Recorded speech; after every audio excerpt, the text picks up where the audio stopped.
بجريدة الوطن. مساء الخير يا فندم. كل مشاهدي CBC اكسترا، اهلا وسهلا بيك. عايزين نعرف بقى كواليس حوالين ماتش الاهلي والاسماعيلي النهارده واداء جون انطوي. ايه رايك مبدئيا؟ السؤال اللي بنساله للجمهور، رايك. طب نقفل صوت التلفزيون الاول.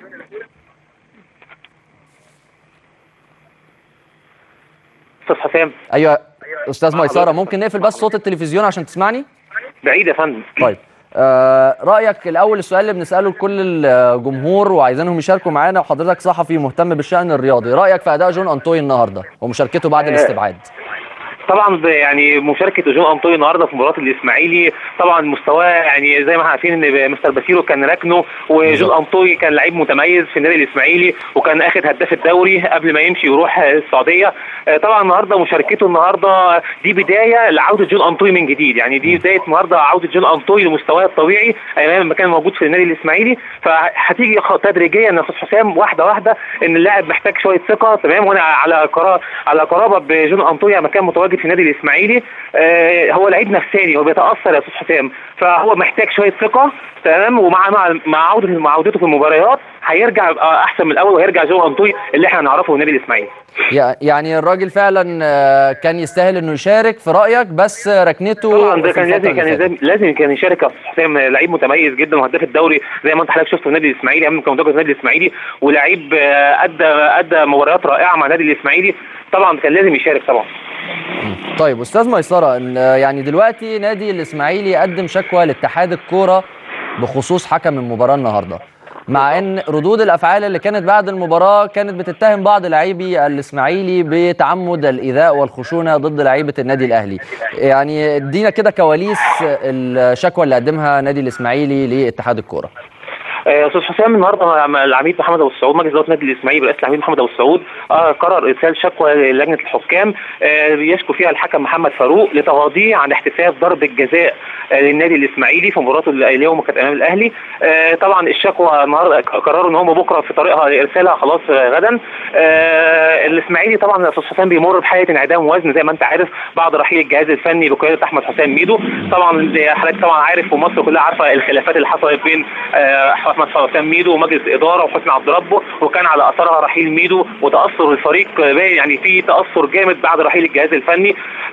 طبعا مجلس الاداره استعان بالمدير الفني التونسي نصر الدين النابي. طبعا احنا مش عايزين احنا نقصوا على المدير الفني، المدير الفني لسه ما اخدش فرصته لحضرتك، هو كده بقاله 3 ماتشات ما كملش حوالي 15 يوم او اسبوعين.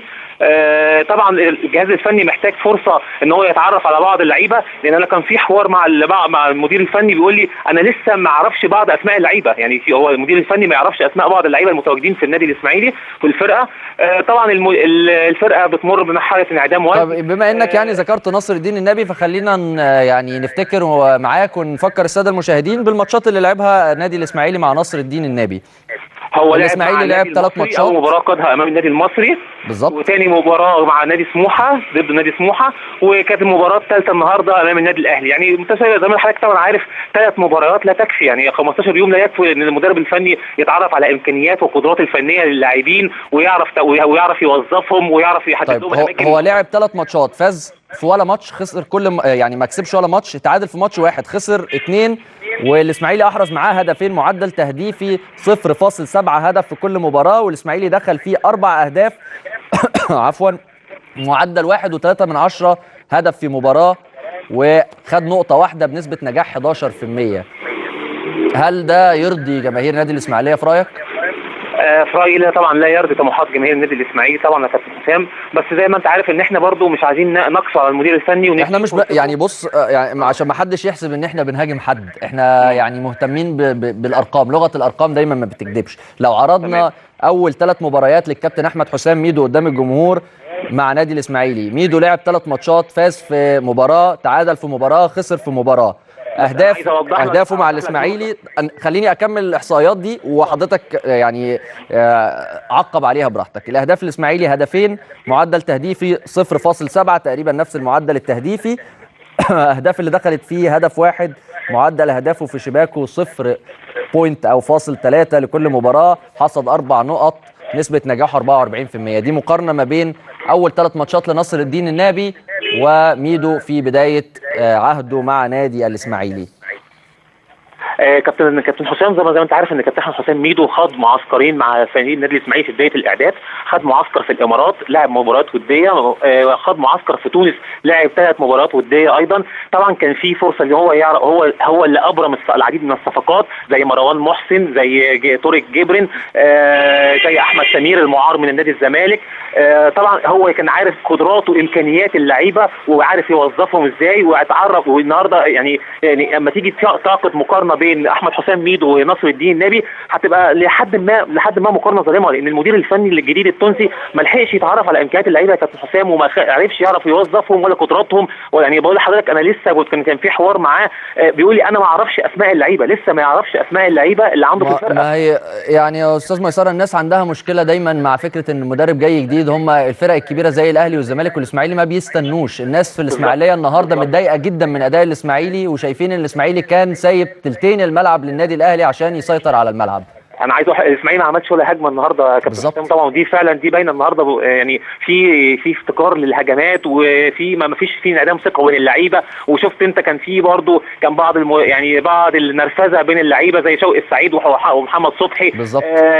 شفنا حاجات كتيره النهارده باينه النهارده في المباراه ان الاسماعيلي فعلا محتاج كتير قوي الفتره الجايه يا استاذ حسام. وطبعا يعني عايز اقول لك ان الجهاز الفني بعد مباراه وادي دجله هيستغل فتره التوقف الدوري، وقرر اقامه معسكر في الاسكندريه ان هو ياخد فرصه ان هو يتعرف على اللعيبه ويعرف قدراتهم ويعرف يوظفهم. النادي الاسماعيلي يا استاذ حسام بيمر بمرحله انعدام وزن في الفتره الحاليه. مفيش لعيبه صفقات. حتى يعني كان هقول لك تصريح للمدير الفني بعد المباراه مباشره، قال ان هو اللعيبه الموجوده، القماشه اللي موجوده ما تساعدش، يعني القماشه الموجوده دي ما تساعدش. هو يعني المدير الفني لنادي الاسماعيلي نصر الدين النبي، ده تصريح على لسان نصر الدين النبي بالظبط، وقال ان اللعيبه اللي موجوده في نادي الاسماعيلي ما تساعدش، يعني محتاج ولا تصلح، يعني محتاج يمشي ناس ويجيب ناس جديده. بالظبط. هو قال ان هو محتاج 3 لعيبه في 3 مراكز، محتاج مدافع طويل القامه عشان خاطر الكرات العاليه. طب العميد اتفضل. في محتاج لعيب صانع العاب ينقل الهجمه. طبعا زي الاسماعيلي تاثر بعد رحيل شيكابالا، ان شيكابالا كان يعني هو كان يعتبر 50% او 60% من النادي الاسماعيلي في الفتره اللي كان موجود فيها. مفيش متواجد صانع العاب بينقل الهجمه للمهاجمين. ومحتاج راس حربه كمان يبقى مساعد لمروان محسن، زي ما حضرتك شايف النهارده مروان محسن كان لوحده. طبعا بناهيني مصاب، وبناهيني مستواه متاثر الفتره دي ان هو كان في بعض المشاكل الماديه مع الاداره. ومروان لوحده طبعا كان باذل مجهود كبير، حتى الكره اللي راح بيها انفراده يعني مجهود عالي عمله وما قدرش يكمل لغايه لما يوصل للجون. بالظبط. وده طبعا الاسماعيلي بيسعى اللي هو يحاول يعالجه. وده يعني ندي حضرتك برضو معلومه مهمه ان الاسماعيلي اقترب من التعاقد مع احمد صبري لاعب حرس الحدود. بالظبط يا فندم، لاعب حرس الحدود، وعرض على مجلس اداره نادي الحدود ان هو في اعاره ل3 لاعبين مقابل دم احمد صبري. تمام. انا بشكرك شكرا جزيلا استاذ ميسره نوح الصحفي بجريده الوطن. زي